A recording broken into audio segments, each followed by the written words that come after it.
Welcome to the 33 show. I'm your host, Amir, and this is the very first episode of a very special show. And I have a very special guest, Nathan Oakley, with me today. Nathan, hi. How you doing, Amir? I'm good, man. How are you? Superb. Glad to be the first guest. Honoured. Thank you. I'm glad to have you, man. We've been, to be honest with you guys, we've been at this since, 3 o'clock? Was it 2:30, 3? 2:30, I think. 2:30, right. And we were going to do it pre-recorded. That didn't work. We got on a hangout. It didn't work. So I think this is like the third or fourth attempt. But we finally got there. So, Nathan, yeah, I hope they don't cut us up like they did with you and Math Bowland. Do you remember that one? I think it was the first time you did it. Could just be dodgy Wi-Fi. Maybe. But anyway, so how you been? Me? Superb, as always. Life on Flat Earth is fantastic. I'm happy as cheerful as you always do, man. I love watching your videos. I think I was the first or the second. What was I? The second or the third you interviewed on your show, Flat Earth UK? I did one show on my own. Then I did 2 shows with Jamie, Fake Spaceman in Space, and I think you were number 5 though. I don't know how that works. I must have had somebody else on. Okay. Show number 5. And I think this is the third time we're speaking. We did a quick hangout on Tim Osborne last week, didn't we? Yeah. This is the second video call we're doing. So yeah, like I said, this was a very special show. So I've got a special guest on.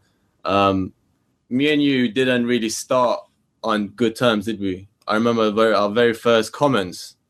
Do you remember Jesse Swanson's video? Yeah, before we started speaking, when you first came on the scene, and you were picking at my Mandela effect comments. Do you remember? Right. Sounds about right. I remember getting into an argument with me in one of the comments. Oh, I'll row with anybody in the comments. So I love it. So I've got a few questions, Nathan. What I'm going to do is, because the thing is, guys, we were going to do, like I said, we were going to do this offline. So I had everything planned. We were going to cut the video when we made mistakes, but now we can't do that. So I'm going to go off my notes. So why don't you start off by telling us how you found out about the Flat Earth and what made you want to start your channel, Flat Earth UK? Well, I hate to say this because it's basically the same answer as everybody gives. And even my mother highlights this to me, which everybody gives the same answer, which is a YouTube video gave me the eureka moment. And I won't lie and say it wasn't, because it was. I watched a bit of Math Powerland and I keep getting asked what video was it. And I don't even remember, because it was obviously the sort of overwhelming sensation of finding out something so big when you just hear 2 words put together by someone like Math Powerland made me jump literally so high in the air. I woke my wife up. I literally went over to her, shook her in bed and told her the Earth's flat, but in reality, it's not like that, because a eureka moment it may be, but it's the shape of the Earth. It's something you've been looking at for so long, and you have a flash of all of the memories that you've gone through throughout your life, because you've been looking at it the whole time. So once the penny drops, I started thinking about sort of flights all over the world and looking out the back of the plane window in that nice big, the one with the door, and just seeing the vast expanse of flatness so many times. And then in your mind, you're telling yourself that it should be this curve that you're eventually going to realize but can't see. And the whole time, the whole journey, however many hours, 12, 13, 15 hours of traveling, all you see is the flat expanse for the entire time. And then you're told at the end of the journey that you're on the other side of the globe, and you kind of scratch your head and just accept it. But it's all nonsense. And so when you first did find out that it was flat and you accepted it, did it take you long for it to sink in? I mean, because for me, I'm going to be honest, like, even there's days now that I sort of think to myself, is there any chance that I could be wrong? Like, do you get that, or are you 1,000% convinced it's flat?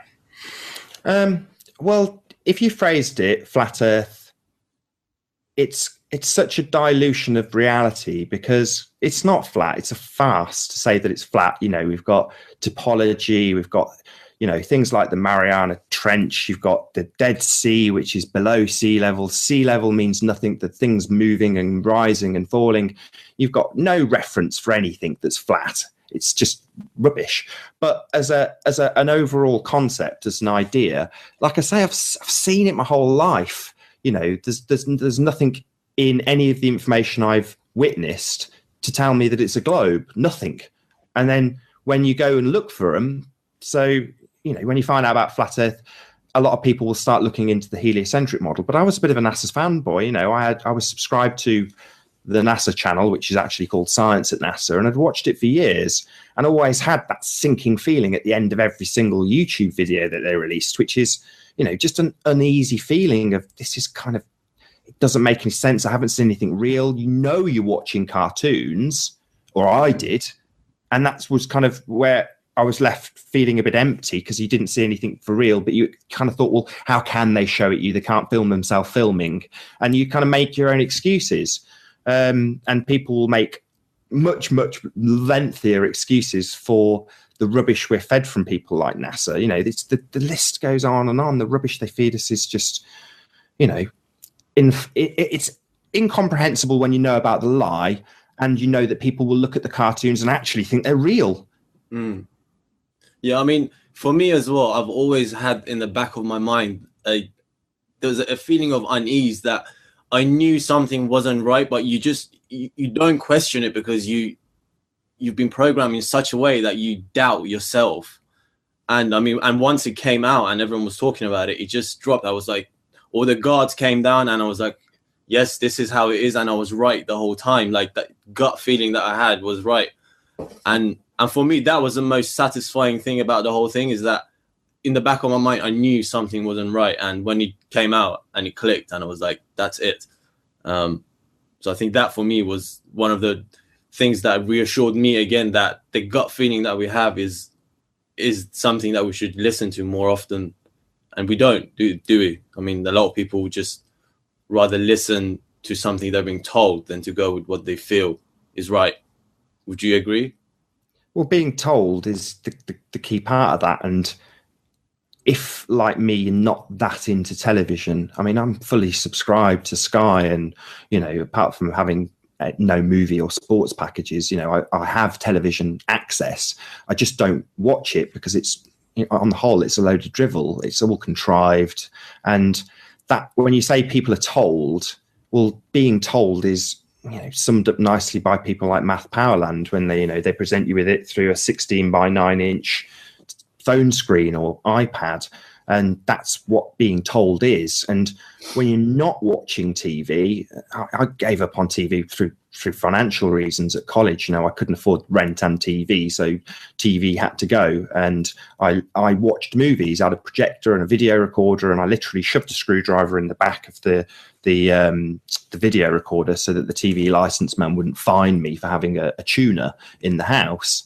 So I just watched movies, and that, you know, £100 or whatever it was at the time went towards films. But as a net result, I wasn't being bombarded with sort of the media, and I've gone off it so much from that point that I still don't. So for me, it was that much easier to not be told constantly where we live. And most people are so fixated on the TV, Facebook, whatever else it is that their social media platform that they prefer is, that they're being bombarded subliminally with pictures of globes. The language that's being used is all about globes. You know, even my uncle, when he's doing a PowerPoint presentation, you know, Microsoft slip a load of globes into the presentation. So it doesn't matter if it's being observed by you or told to you. It's always going on an unconscious level, whether you want it to or not. So it's kind of not surprising that people fight against what they're told because they're so immersed in it. Yeah, I agree. And the thing is about, you said we have globes everywhere in every Microsoft application you open, to the desktop. Like I bought a new Mac recently, and the default desktop was a picture of the globe. Do you think all of these companies use these images on purpose, or do you think it's just something that's been engraved into everyone's mind that this is where we live and that's why they do it, or do you think there's something else behind it all that's pushing it all out? Well, I don't think it's deliberate. I mean, up until a couple of months ago, you would have done it too, just by the nature of what's there. And kind of you're asking a bigger question in a way, which is the people who have put that globe into the Microsoft PowerPoint presentation software, have they had any malice of forethought when they're doing it? And the answer's no, I don't think so. I'm sure Mark Sargent was saying that when he was looking at the, images for the globe, and I did this several years ago, I've got loads of screenshots of globes, and I created a lot of them myself because of the crap standard that was out there. And I took other, composites and layers of stars and the moon and sort of put them in a way that looked funky to me because what was out there was so rubbish. And Mark Sargent did the same. He was looking for a screenshot for his network. Well, the guy's the biggest flat earther out there, but he wasn't looking to deceive anybody when he wanted to put them onto the screens of every network. So no, I don't think it is. I think it's just the socially accepted standard. We live on a globe. That's kind of, even Jaron said it, when his wife suggested to him, well, do you think it could be flat? No, he braced against it immediately. No. They can't go back that far. There's certain things we just know. And based on that, it might have, the reinforcement, the malicious element of it might have started 500 years ago. And it might not have been malicious. It might have just been ignorance. You just don't know. The perpetuation of it for the people who do know, and we don't know who they are, yeah, that's malicious. But who are they? I have no idea. Yeah, who are they? I mean, that's the ultimate question, isn't it? But like you said, and you said this lie, it's gone on for what, 500-600 years. A lie can never sustain itself forever, right? And it's gonna crumble. And do you think that's happening now with this whole flat Earth and the shape of the place we live in? Or are we just it is happening now. I mean, I can't really say it's because it's not an opinion. It just is, you know it, I know it. And from what Jamie, Fake Spaceman in Space, said, when he had his account, Fake Clouds in the Sky, there was a flat Earth renaissance then. And Math Powerland, no doubt, was part of it, pushing it, and it got suppressed and fitted away into nothing. Now it's had another resurgence. It's like another wave of flat Earth. But this time, it's a tsunami. It's not just a little trickle of people in some back corner. You know, when Mr. Flat Taxi, Rainbow Chemtrails, talks about people getting into his cab and talking about flat Earth, and the very fact that he's on the street tapping people on the shoulder in a metaphorical way and saying, "Did you know the Earth's flat?" means that this is not being contained, it's crumbling. And the reason is because it isn't reality, the globe that is. It's not where we live. There's only so long that you can convince people. And then when you have to reinforce it with complete hoaxes, complete forgeries, NASA and their pictures, people pick, that's where they've fallen down. That's where they've expanded the lie too much. By presenting us with garbage that in the 60s might have been convincing. In the 70s, people are less interested and probably don't even care. Now we're deeply interested. I've searched for pictures of Earth from space back in 2005 or whenever it was I got computer before last, for the same reason as Mark Sargent. Everybody's interested in it. I wanted 24-hour imagery. I always thought, why haven't we got pictures of weather? So people are always thinking along these lines, and they're discarding those thoughts less and less because they can, look into it and, like Wakey Wakey says, poke their finger through the paper mache of lies and realize it's really thin.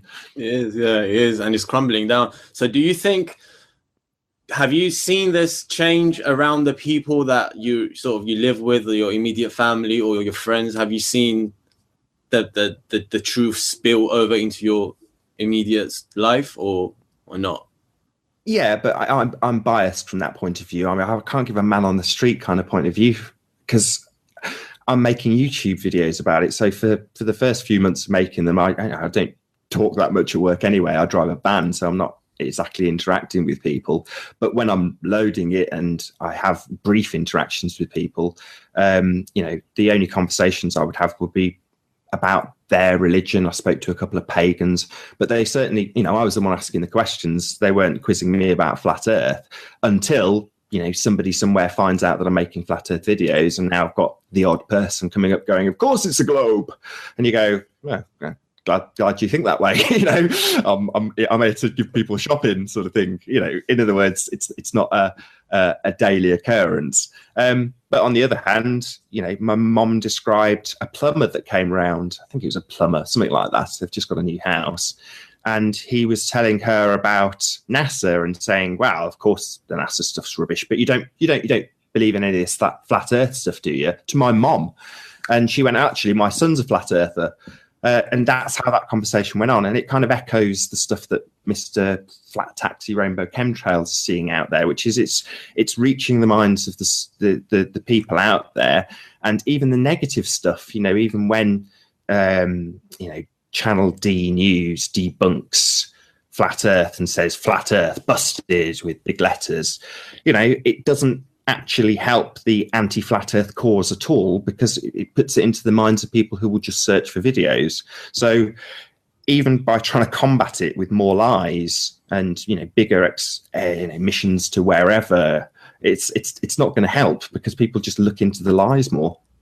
Yeah, that's very true. It's very true. And it's very strange because you would expect NASA to sort of pull away after this sort of revelation, but they're doing sort of the complete opposite, and they're just pumping out lies after lies that in a way are they seem almost done on purpose. It's completely intentional. I mean, yeah, you've got to ramp up. If you're going to lie, you've got to lie continually. The web only collapses if they, you know, stop piling on more. But it's back to, I've got none of the good analogies. Wakey's one again. You know, you poke through that paper mache, or you pick one part of that web, and it all just collapses. It falls down. Yeah. Hopefully it will be in our lifetime. I personally can't wait to if there was like a like Matt Powell, and if he managed to somehow get everything sorted, get the ships, and start looking for recruits, I'd be probably one of the first to get on that ship. And really? Out of here, yeah. Would you not? No way. I value my life too much. I mean, the one thing that Flat Earth has made me realize is that we have a significance, and without making it sort of self-indulgent, you kind of feel a lot more grateful, you know, for just being. So to say, would you go down and risk what you've been given to prove a point? Well, probably not. Doesn't mean I don't, you know, have a lot of admiration for people who do want to do that, you know. But you know, no, I've got a wife. I want to have a family. You know, I want to live till 100 if I can.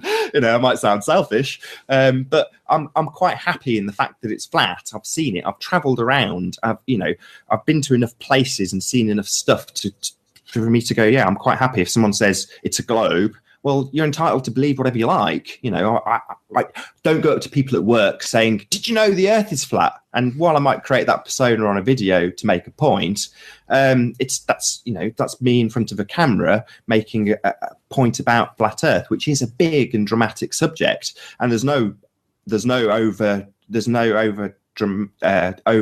giving too big of a deal to flat Earth, because it is a big deal, but it doesn't mean that you have to, you know, let it, you know, turn you into some sort of crazy, like the obsessed, the born again Christians. They want to make everything about converting people, and you know, people would just see you as nuts if you constantly did this. So I don't know. Presumably, you don't do the Mr. Flat Taxi Rainbow Chemtrails thing and literally go out on the street telling people it. I don't know if you do or not. No, I don't. But the way I was looking at this, when I said I'd be up for going to the edge or whatever, is the way I see it, if tomorrow they come out and say, "Yep, the Earth is flat, we've been lying," and you know, a few days of chaos, and then everything starts going back to normal, and then people start sailing out, I would rather, after all of these lies of watching like a planet on TV, now that the truth is out, I would rather go and see it for myself. Do you know what I mean? To see what's on the other side.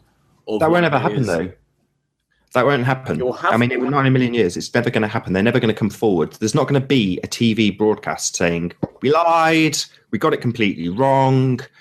What I see as potentially happening is the predictive programming that we've got at the moment is stuff like parallel universes, time travel, quantum theory, all of that sort of stuff. And it's mirrored by the stuff they're studying.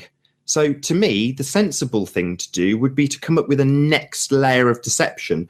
And if you read how the globe lies got to us, the next level of deception is pretty much hiding in plain sight. But people like to focus on the Illuminati programming, which to me is just a method of getting people to believe that the powers that should not be, are powerful. They're just men. They're just people. They're just people like you and I. And, you know, having an image with subliminally planted in Illuminati programming gives people the impression and the idea that the people who are, as you I don't know if you assume this, but are lying to us, are actually all powerful. And it's just a load of rubbish. They're just people.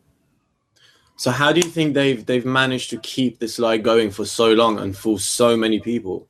They must have some sort of advantage on the rest of us. Well, what do you think that is, and how do you think they've managed to keep it going? Well, you just be sympathetic and promotional to the stuff that promotes the ideas that you want to promote. And when you control all of the means, it's back to this, isn't it? It's back to the square screen, what you're seeing through that. It's all contrived. You know, everything you see, even when it's presented to you as live, it's not. It's not the same as us now, me stuttering over what I'm saying and trying to get my point coherent live. Yeah, there might be a few seconds delay. You see stuff that's a panel show that's been edited together, and the bits they don't want, they can leave on the cutting room floor if it doesn't make sense to them. And if the general consensus is globe, everything that is factual in a show like QI will center around those accepted facts without any deception needing to be perpetrated. It's only when it becomes up for debate. So that leaves you with, well, what stops that is the educational system teaching us from a very early age that the idea of falling off the edge of a disc that's got water spilling over the edge is farcical, and reinforcing that nature of flat Earth being ridiculous. That gets people to brace against it, and will make people more inclined to promote the global lie, the global agenda, when they present any factual information, regardless of what it may be. Just in our language, we talk about things globally. True. So what I take from your words is you don't believe you believe that the people in power have already got a plan in place for how they're going to deal with this, and it's not going to be what I suggested. That's, you know, some live on TV, the Earth is flat. How do you think it's going to happen? What's going to happen? Is this just going to stay like this for a few years and just gradually get out? I can only speculate. I can only make a guess. My guess would be that you'll have an announcement from CERN that looks at something with some dots and lines on the screen, and they'll tell us that they've figured out that we actually live in some sort of parallel universe, and it'll be presented to us with proof from CERN in a very complicated way. And over the course of 10 or 12 years, it will unfold and make sense. And the ideas we will be very comfortable with because we'll have already been presented with them through Star Wars or Back to the Future or Quantum Leap or Red Dwarf or any number of the current, or past shows that they've presented to us already. So if you're going to have, a couple of 1,000-year-old lie roll out, you've got to have something better to replace it with. And you can't just come out and tell people that we live on a plate of jelly in the mind's eye of a professor from the future. People won't accept that. Whereas if you tell them that, a parallel universe exists, then people are much more accepting of those words because they've heard them in the media plenty of times before in science fiction. So you've got to pre-program people with any idea if you're going to get them to accept it. So when you say what's next, I just look at what we're being told in a farcical way, now, or not in a farcical way, in a way that we have to suspend disbelief in order to accept what's being shown to us. Well, those current suspensions of disbelief will just become the next reality if we accept every piece of information we are handed with dots and lines and what we're told are photographs. Some of it might genuinely be real images, but the interpretation is always going to be the interpretation of some theoretical physicist or some scientist or some mathematician, and that's what we have to be wary of. But yeah, I don't think there's any chance that they're just going to come out and have a broadcast newsflash. We lied, the Earth's flat. It's never going to happen. So funny you should say that. So I know you don't think that there's much to the Mandela effect. So would you think that, because the Mandela effect came out around the same time, didn't it, as the flat Earth? Do you think that that could be one of their little ways of keeping it, keeping their backup plan rolling while this is going on, and then use that? I don't know if that social meme has developed naturally through social media, especially as I'm skeptical of how Facebook runs and how it's manipulated and how the public's voice and what seems to be public opinion can be not swayed, but coerced in the way it's presented to other people. And bearing that in mind, I don't think the Mandela effect has been placed there by some demon to convince us of the next stage of lies, because they've got a much, much more efficient way of doing it. They've got TV, they've got big machines like CERN to tell us about science with. They don't need some social meme to convince us of something like parallel universes or simulation theory. It could be that somebody's dropped it in there to ridicule simulation theory. One of Mark Sargent's most strong arguments for our reality is that we are in a controlled structure. Now, I can completely relate to someone like Mark Sargent, who's worked in gaming, and see why he takes that route. The logic is there for why he's drawing those conclusions, and that's perfectly fine. My objection to the Mandela effect is that it is essentially part of simulation theory, or is simulation theory, and it's using something that's very it could divide people. So Mandela is a touchy subject. So yeah, it could be that somebody's used that particular part of it and that title of it to cause division.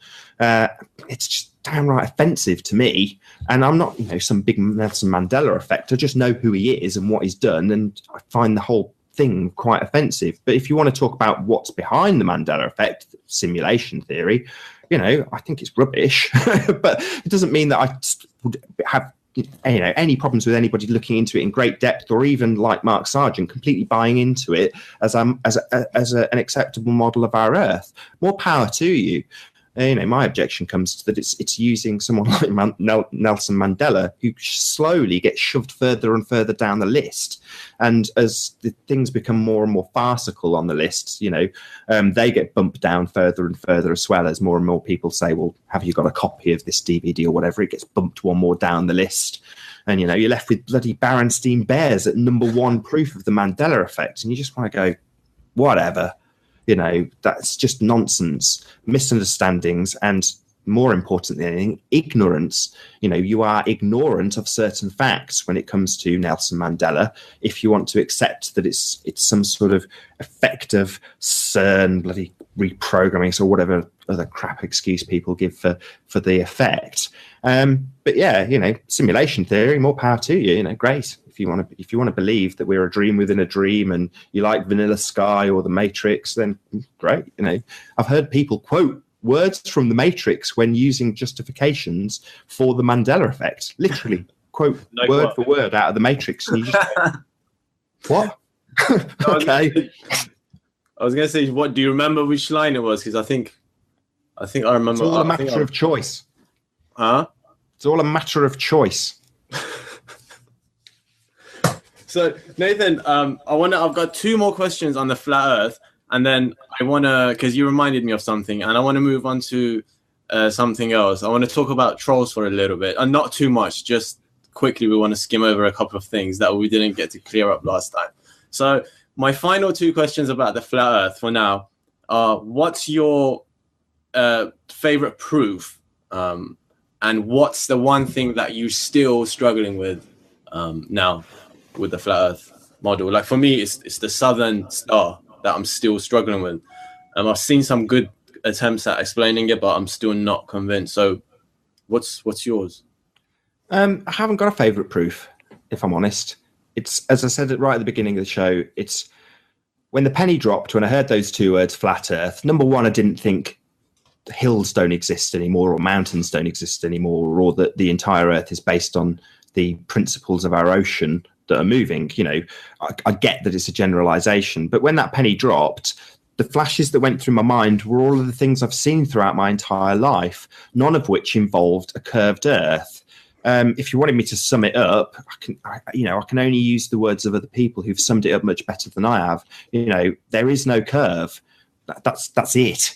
You know, there's nothing more to say about it, really. The skeptical argument that you can't prove it's flat. Yeah, you're right. I can't go out and run a tape measure along it, stick a spirit level on it, and go, look, it's flat. If you drained our oceans, the viewer would be more astonishing than what we see from the highest mountain top.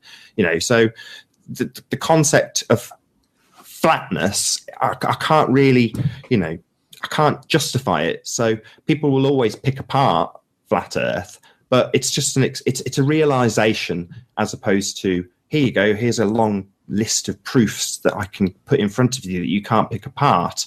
The good thing about the globe lie, it's one of the, you know, I like this about it, is they've got all the details worked out. You know, any little avenue that you might be able to look at, you know, if you do a proof on flat Earth, there'll be 100 globehead debunkers putting comments on saying, well, what about this? What about that? What about the other? Because they've already looked into all those avenues and come up with debunkings against them.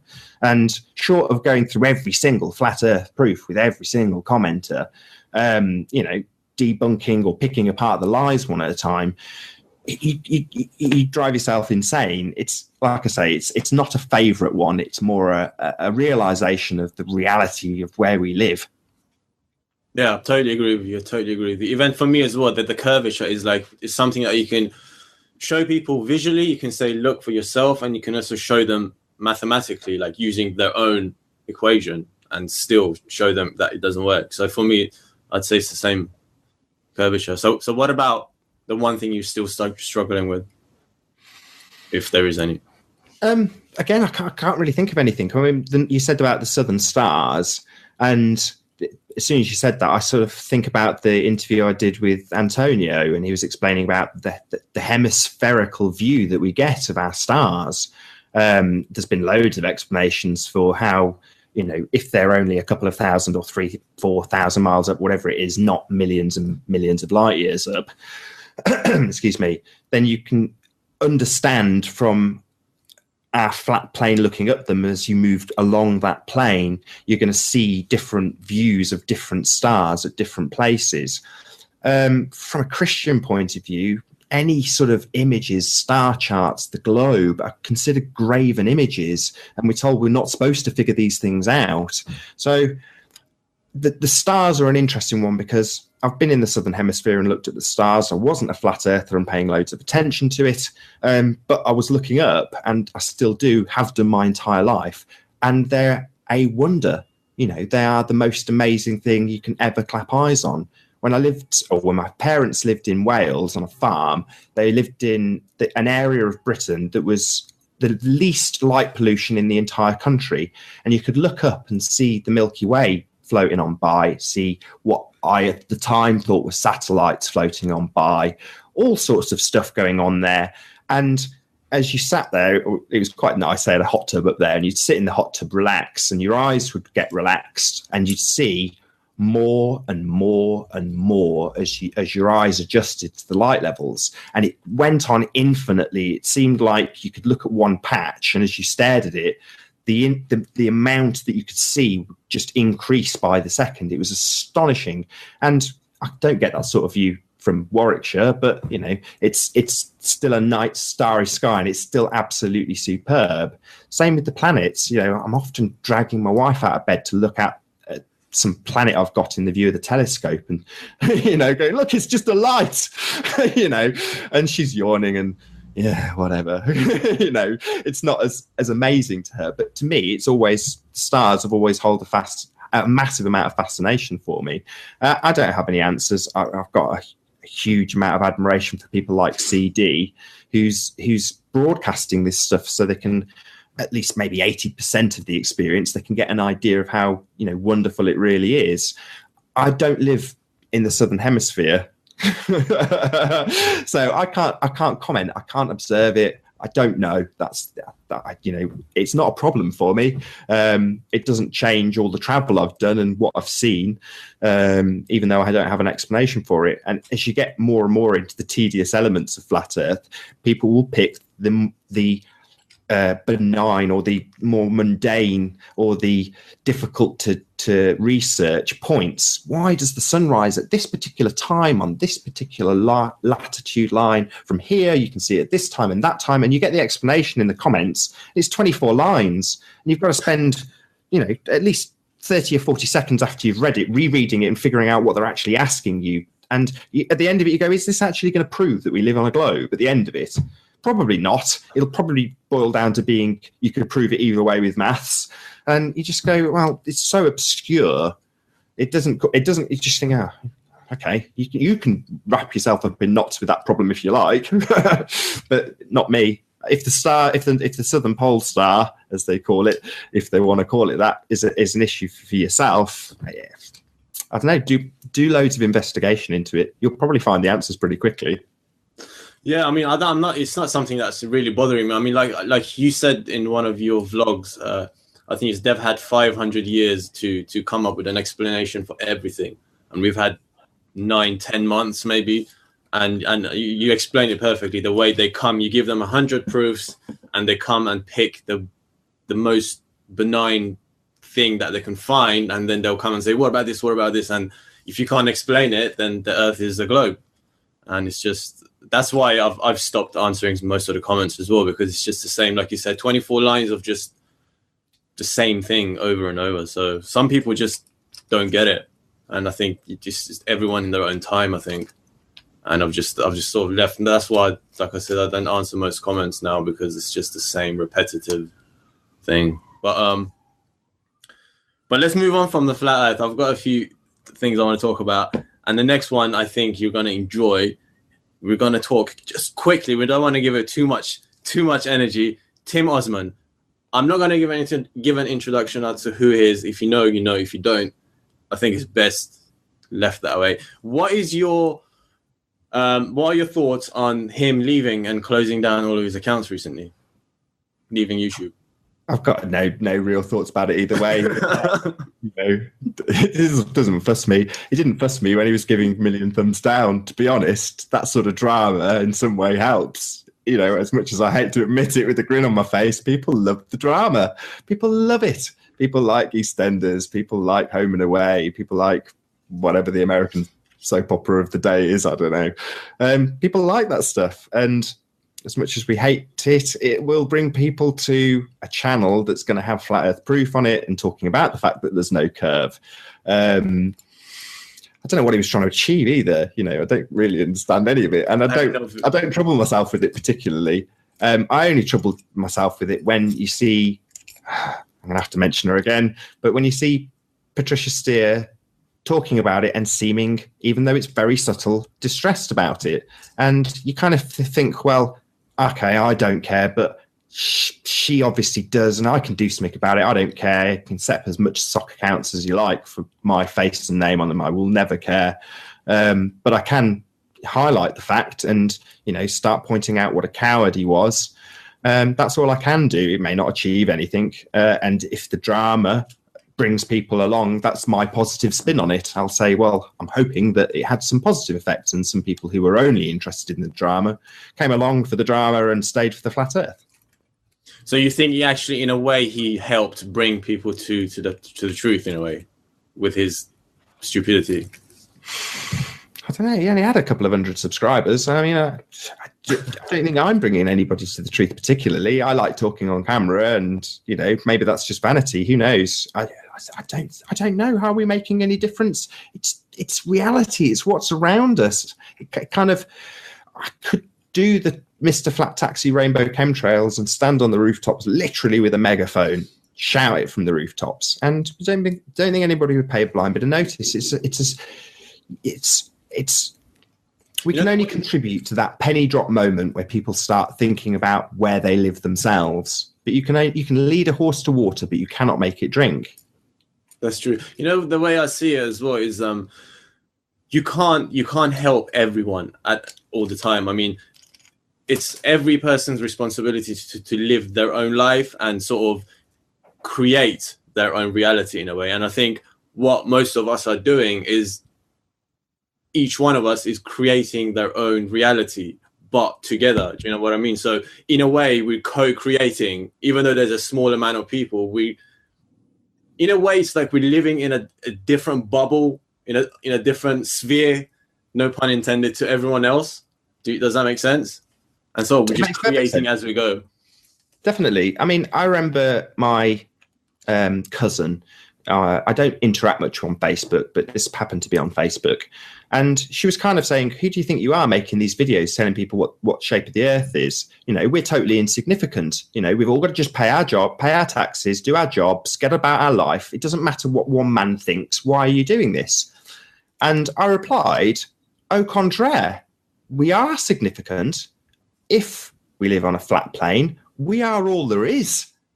That's, you know, we are so much more important, and we are very much significant. And our abilities and what we are capable of is probably why this lie exists, to keep us well and truly under control, not let us realize our potential or that we're in any way special, because that's what the globe lie does. It makes us completely and utterly insignificant, unimportant. And Flat Earth has the opposite effect. It empowers people. On that D News video, I think his top reason to believe in the flat Earth was it makes you feel special. Well, yeah, it makes you feel special. Well, why would that be? Why would the shape of the planet have any adverse effect on how you felt about yourself? Globe, flat, who cares? Is a lot of people's response. Well, when you realize what it is, that we're not spinning around on our axis at 1,000 miles an hour, traveling around the sun at 66.6 thousand miles per hour, and traveling around the galactic center at 500,000 miles an hour. In other words, a speck of dust in a whole load of nothing. It makes us on that speck of dust, nothing. But flat plane, different ball game. Suddenly we're it. Yeah, absolutely. It does. It just changes everything. I mean, even for myself, like, it has literally changed my life. Like, for me to be sitting here right now, like doing and like interviewing you live, like, is not something that I would ever have thought about. Although it was, having my own channel and having my own like little show was something that I wanted to do as a kid. I never actually thought I'd be sitting here doing it. And it being about flat Earth, like the one topic that you would get laughed at for doing, but it's got to a point where the joy of the truth is so much that it sort of just pushes all of the other stuff back. Do you know what I mean? So it's just like, I personally don't even care anymore about the negative comments. If people want to call me stupid, it's just like, I know for myself, like when they call me stupid, I know that is going to go back to them when they realize that it's flat. And definitely. I'm just waiting for the day. Better on flat Earth. There's no other way to put it. I am definitely happier now. Knowing, or you can't even say knowing, there's no silver bullet yet. But as I say, once you realize where you live, you feel happier. You feel a lot more at peace, knowing that you're not spinning around and traveling and whirling and flying through space at millions of miles an hour. You feel a lot more content, a lot more grounded. Yeah, it's true. It does make you feel special, but it does not change one thing, and that is going to be take me to my next point. It doesn't change the fact that we still have psychopaths in control and living on this flat Earth with us, amongst us. And that takes me to your recent interview you did with Thomas Sheridan, which was amazing. I really enjoyed it, watching it. And when you put out the little intro before doing the interview saying that you're going to get him on, I was shocked.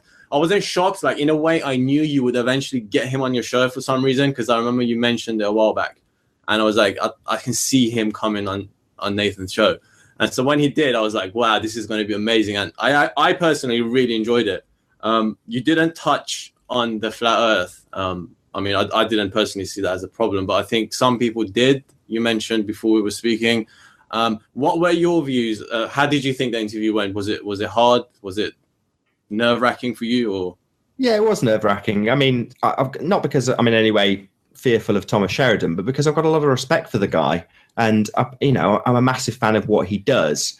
And before he did his Yule special and New Year's special, I was contacting him saying I'd really like you to come on the show, and I knew full well that he did not believe in flat Earth, and well, he is actually anti-flat Earth. I knew that, but it doesn't make any difference to the information he has on psychopaths. And I kind of wanted to make that point clear to him. You know, I know you don't believe it's flat, but I really value your information. Now, I can make the connection to the globe lie and whatever I like, but the information he was presenting, after reviewing it, he said world. In other words, he was clever enough to not get to the point where we had to argue about it.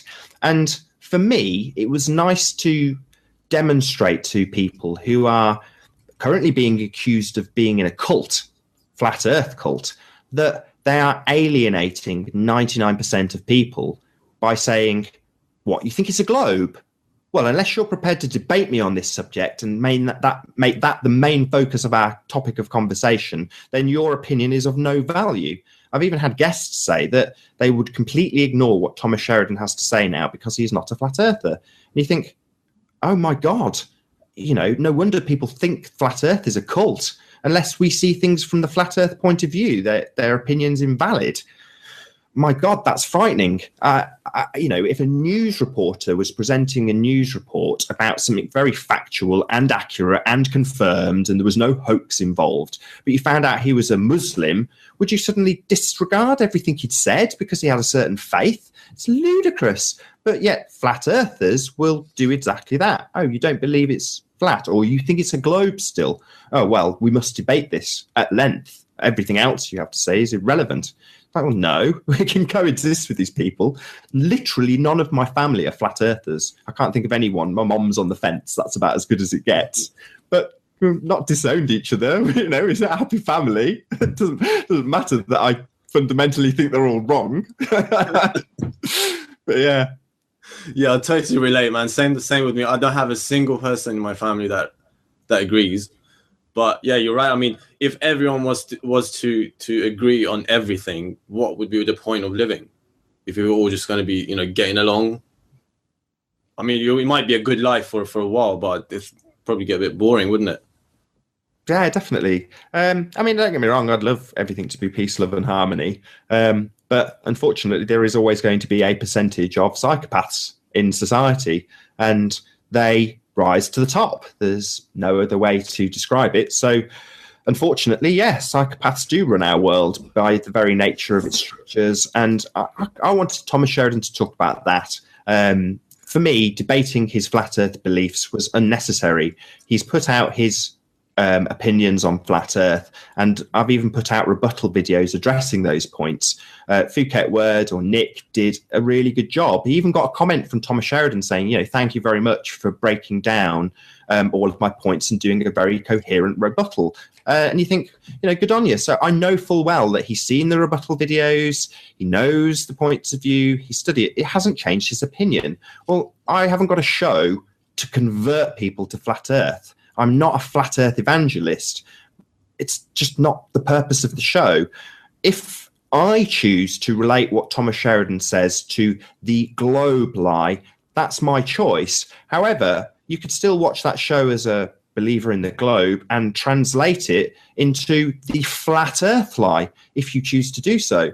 You could say, yeah, Thomas Sheridan's bang on, and what he said in the past about the flat Earth psyop is absolutely correct. They've pumped loads of money into fooling people into this rubbish. But you just transpose the word flat Earth psyop with globe psyop, and you've got the exact same result.